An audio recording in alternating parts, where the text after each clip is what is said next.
Our top story this hour, in Sri Lanka, protesters stormed the presidential official residence in Colombo as the country's economic crisis deepens. The whereabouts of President Rajapaksa are unknown. That's the way the news from Sri Lanka was reported in July 2022.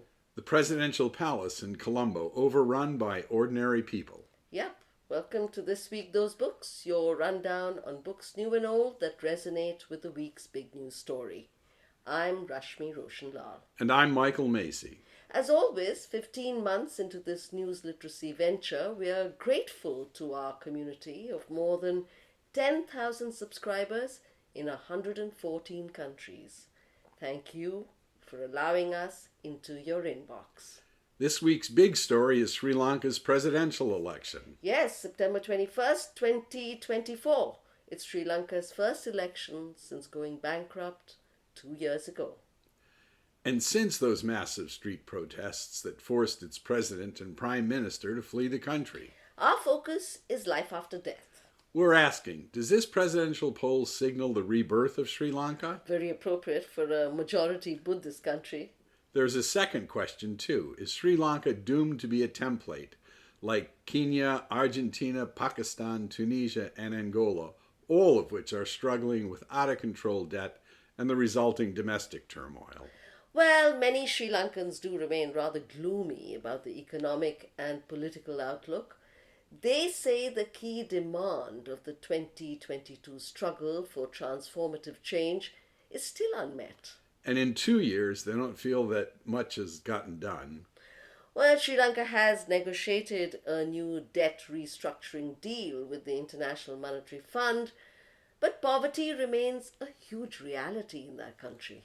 And that's despite Sri Lanka once being praised by the World Bank. Yes, in 2014, the World Bank called Sri Lanka the development success story of South Asia.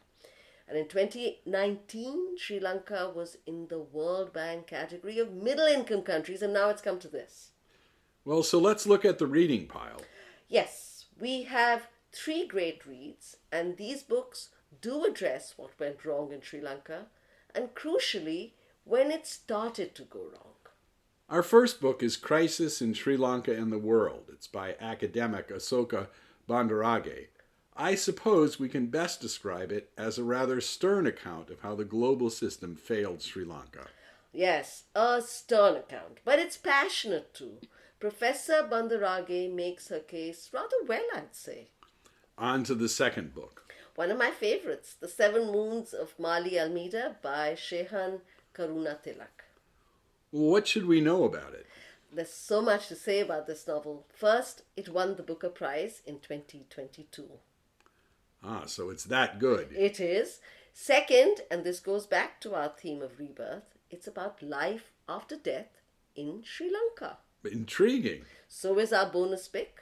Right, The 3 Princes of Serendip, New Tellings of Old Tales for Everyone by Rodan Al-Ghalidi.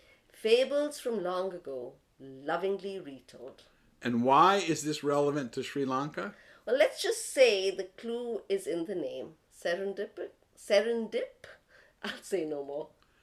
Yes, to find out, go read This Week Those Books. Sign up. Makes you smarter, faster.